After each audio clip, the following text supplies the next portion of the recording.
پر ډیورنډ کرښه د اغزن تار پر سر لانجه. سلام درنو لیدونکو، ستړي مه شئ. د راپورونو له مخې د پاکستان او افغانستان ترمنځ پر ډیورنډ کرښه یو ځای لګول شوی اغزن تار د افغان طالبانو له لورې وړل شوی دی. د سه شنبې پر ورځ پر ټولنیزو رسنیو خپره شوې ویډیوګانې ښایي چې د افغان طالبانو ځانګړي ځواکونه د ډیورنډ کرښې اوږدو کې له یو ځای څخه اغزن تار راټولوي او له ځان سره یې وړي. ویډیوګانو کې ادعا کیږي چې اغزن تار د افغانستان په خاوره کې لګول کېده او هلته افغان چارواکو توند غبرګون ښودلی دی. د ویډیوګانو له مخې پیښه د افغانستان د ننګرهار په ګوشتې ولسوالۍ کې شوې.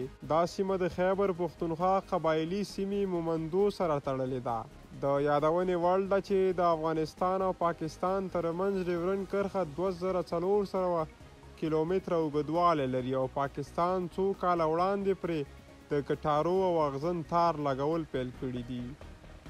پاکستان ادعا کوي چې په دې پروژه کې زیاتې پیسې لګولي او وایي د کرښې په اوږدو کې د غیر قانوني تګ راتګ مخنیوي لپاره اغزن تار لګولی دی. له بلې خوا تر طالبانو وړاندې افغان حکومت هم د اغزن تار لګولو مخالفت کاوه، خو دا په افغانستان کې د طالبانو له واک تر راهیسې لومړی ځل دی چې اغزن تار لرې کیږي. افغان خبریال بلال سروری پر ټویټر هغه ویډیو او عکسونه شریک کړي چې پکې یو شمېر امنیتي کسان او اغزن تارونه چې پر ځمکه پراته دي لیدل کیږي. د دې ویډیو جوړونکی یو بل کس ته وایي سم تارونه راوړه، بیا بل کس وایي ټول تارونه راوړه.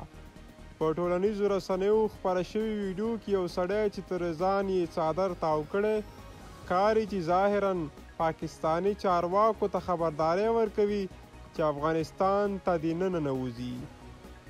طالبان او یا د پاکستان حکومت رسما تر اوسه د دې پیښې په تړاو څه نه دي ویلي.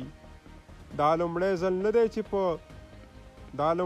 نه دی چې په افغانستان کې پر ډیورنډ کرښه د اغزن تار لګولو پر ضد لاریونونه کیږي. د تیر حکومت پر مهال هم افغان چارواکو له دې کار سره مخالفت کړی دی.